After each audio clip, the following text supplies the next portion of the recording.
Oke guys, assalamualaikum warahmatullahi wabarakatuh. Kembali lagi di channel Legiung Bebejet. Seperti biasa kita akan mengulas sebuah berita yang sedang viral, di mana seorang siswi yang baru saja keluar dari SMA, dia mencoba mengkritik kebijakan-kebijakan daripada yang dibuat oleh Pak Deddy Mulyadi. Seperti apa guys ulasannya, kita simak bersama-sama. Kemarin kalau yang anak SMP yang bercerita itu anaknya siapa? Coba di bawah. Oke. Lulus dari mana? Jangan panggil aku anak kecil paman, aku udah keluar SMA Ada yang katanya. menarik, bukan urusan yang digusurnya ya. Yang menarik adalah ini sekolah nggak boleh ada perpisahan, nggak boleh ada studi tour. Bagaimana? Pertama gini Pak, kalau misalnya sekolah tanpa wisuda kan semua orang itu kan nggak mampu ya Pak, banyak rakyat miskin. Rakyat miskin nggak punya rumah lagi. Iya, terus kalau Rumahnya misalnya di bantaran kali lagi. iya, Tapi Pak. sekolahnya mau gaya-gayaan ada wisuda. Lebih tepatnya itu bukan wisuda Bang. Apa? Kalau misalnya Bang, bisa, ya. wisuda Dia manggil itu bang loh ke Pak Deddy. pengeluarannya itu lebih sedikit. Abang tuh yang baso Terus kali. habis itu dibikin proyek, Kocak cuman nih anaknya. bukan proyek Pak, dibikin tetap ada wisuda, cuman selenggara kan paling Bentar dulu, di negara mana sih yang SMP ada wisuda? Saya nanya. perasaan sih Pak, bukan wisuda. Ya bukan, di negara mana yang ada TK ada wisuda, SMP ada wisuda, SMA ada wisuda? Di negara mana tuh? Hanya di Indonesia. Wisuda untuk siapa coba? Yang kuliah. Di kita anak TK wisuda, biaya nggak? Iya ya Pak. Punya rumah nggak yang ikut wisuda TK itu? Enggak, pakai bantaran sungai. Ya kan? SMP wisuda lagi. Punya rumah nggak? Enggak. SMA wisuda lagi. Punya rumah nggak? Terus kemudian kemarin ada ibu-ibu yang nangis-nangis. 5,4 juta harus bayar studi tour ke Bali. Pada akhirnya sekolahnya ditelepon oleh Kadisdik dan dibatalkan. Nah, saya nanya, gubernur melakukan itu buat siapa? Ya untuk rakyat semua Pak. Dari orang tua, Iya. ya kan? Lebih tepatnya bukan gitu sih Pak. Apa? Saya kan biar adil nih ya Pak. Semua murid itu biar Ini bisa anak kritik ngerasain sih. perpisahan. Oke. Cocok dia kalau kuliah di jurusan filsafat. Ngerasain perpisahan, duit perpisahan dari siapa? Dari orang tua Membebani nggak? bisa dibilang membebani Pak. Ya bukan membebani nggak? Iya. Membebani. Terus kalau tanpa perpisahan emang sekolah jadi bubar? Enggak Pak. Kan ada juga lulusannya cuma bisa sampai SD, SMP, atau Oke. SMA. Ya Teh, kalau tanpa perpisahan emang kehilangan kenangan. Kenangan itu bukan pada saat perpisahan. Kenangan indah itu saat proses belajar selama 3 tahun. Enggak juga sih Pak, saya ngerasa kan udah lulus ya. Kalau misalnya ada perpisahan, kita tuh nggak bisa kumpul bareng atau ngerasain gimana kumpulnya interaktif sama momen teman-teman tuh. gitu Pak. Saat-saat terakhir bersama teman ya. Oke, bayar nggak? Bayar. Oke, yang bayar siapa? Orang tua Pak. Rumah aja nggak punya bayar perpisahan. Harus speak up-nya. Harusnya saya kritik ya. Harusnya speak up-nya begini.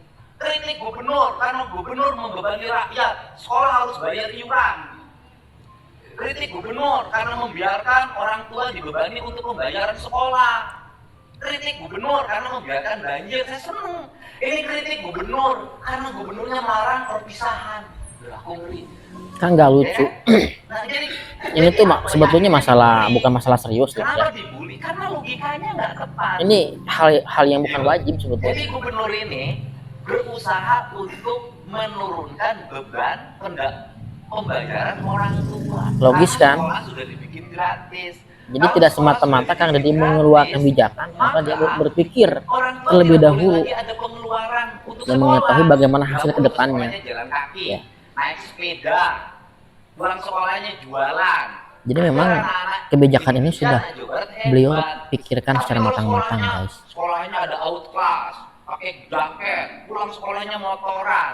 Orang tuanya rumah aja nggak punya, digusur nangis-nangis. Ya, Ayo, saya ini dulu demo, itu menentang pemerintah. Menentang pemerintah ketika pemerintah tidak memperhatikan pendidikan. Gitu loh. Ini pemerintahnya lagi bener, dikritik. Gimana? Siswa-siswa yang harus dibenerin sekarang. Ayo. Bukan mengkritik Pak, lebih tepatnya itu Demo. menurut saya itu kayak gitu tuh perlakuannya nggak adil Pak. Gak adilnya buat siapa? Kamu mau perpisahan? Buat adik saya sih. Ya udah perpisahan sendiri aja lu bawa sekolah. Kumpul-kumpul ya teman-teman, kita kumpul-kumpul, kita kumpul-kumpul, kita bikin perpisahan sendiri aja. Tapi jangan melibatkan Karena kalau melibatkan sekolah, sekolah jadi mungut. Karena sekolah jadi mungut, kepala sekolahnya dibully, gurunya dibully, dianggap guru dan kepala sekolah nyari untung dari biaya perpisahan. Ya, pungli sih memang. Bener ya? Ya kan? Nah, kamu aja bikin.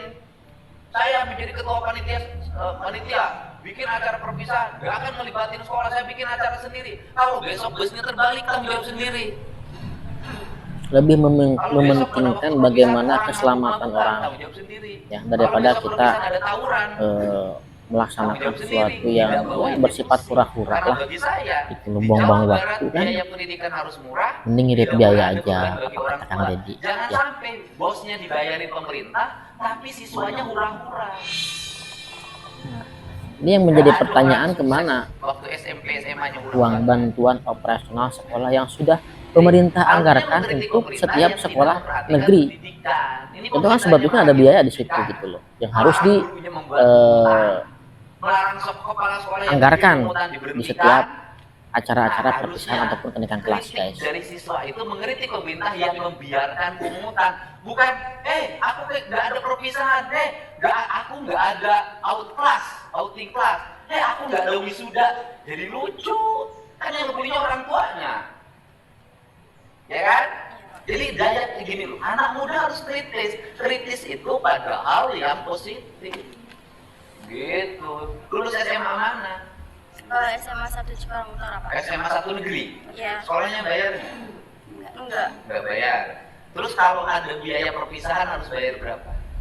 Waktu itu sih sekitar 1 juta doang, Pak. 1 juta doang? Iya, 1.200.000. Ibu sama ibunya? Iya. Nah, ibu kerja apa? Ibu rumah tangga. Ibu rumah tangga, bapaknya kerja apa? Wira swasta. Wira swastanya apa? Dagang. Dagang apa? Dagang botol. Hah? Botol bensin. Botol bensin. Batak? Botolnya. Bapak. Botol kaca. Ibu lebih setuju mana? Anaknya ada perpisahan bayar atau perpisahan saya larang nggak usah ngeluarin duit?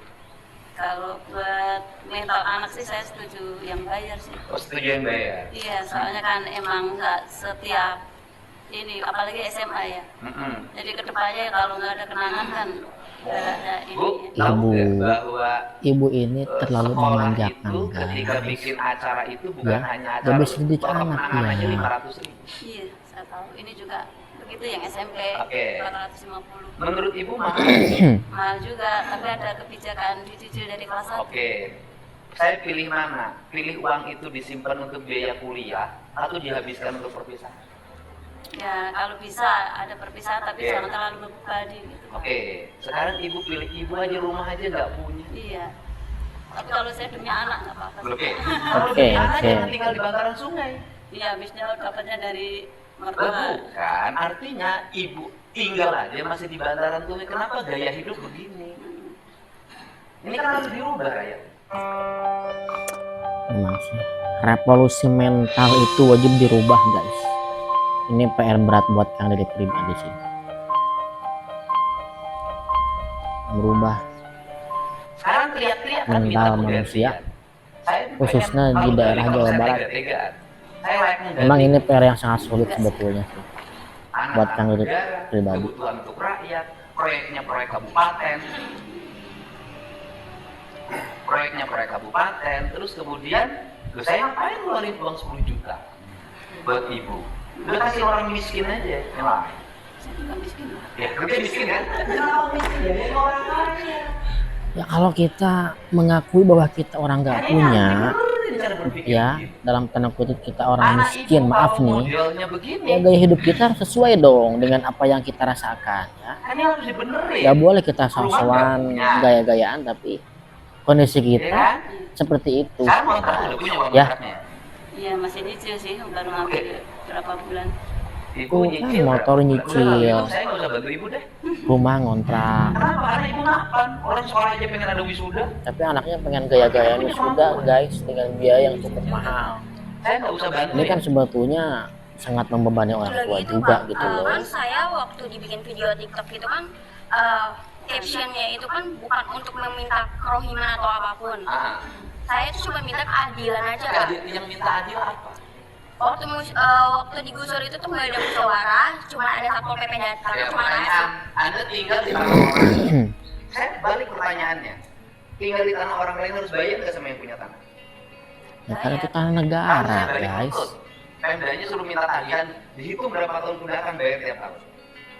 Ya, Ini Bapak kalau bisa Kang Deddy lihat dulu pribadi latar niat belakang buat saya. Misalnya saya miskin atau enggak, memperkarakan hal ini ke jalur pidana bisa Iya, kan, Kang bisa Deddy. mengakui. Kenapa miskin? Pengen Cuman hidup Kang Deddy bukan bergaya, sosok orang seolah seperti nggak itu, ada guys. perpisahan. Dia itu orang baik. Kalau bermasalah itu sih kan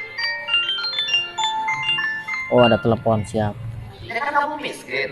Ya kan kamu merasa miskin. Kenapa orang miskin nggak prihatin? Oke guys, jadi kesimpulan yang bisa kita ambil dari video yang barusan kita lihat ya, di intinya kita harus bisa sadar diri, harus bisa mawas diri terhadap keadaan yang sedang kita ratapi. Jangan sok-sokan kita hidup glamor, hidup mewah, tetapi keadaan kita sangat memprihatinkan guys. Oke, jangan sombong dengan keadaan yang terpuruk. Terpuruk saja sudah memiliki sifat yang sombong. Bagaimana kalau keadaan kita menjadi orang kaya guys? Wah, itu udah agak kebayang sombongnya ya. Ya mudah-mudahan segala yang Kang Deddy sampaikan, kebijakan-kebijakan yang beliau sampaikan, semoga bisa dapat dipahami oleh masyarakat Jawa Barat dan juga bisa dilaksanakan di dalam kehidupan nyata untuk menuju Jawa Barat yang semakin maju, Jawa Barat yang semakin indah, dan Jawa Barat yang semakin sejahtera. Mungkin video kali ini kita cukupkan sekian. Assalamualaikum warahmatullahi wabarakatuh.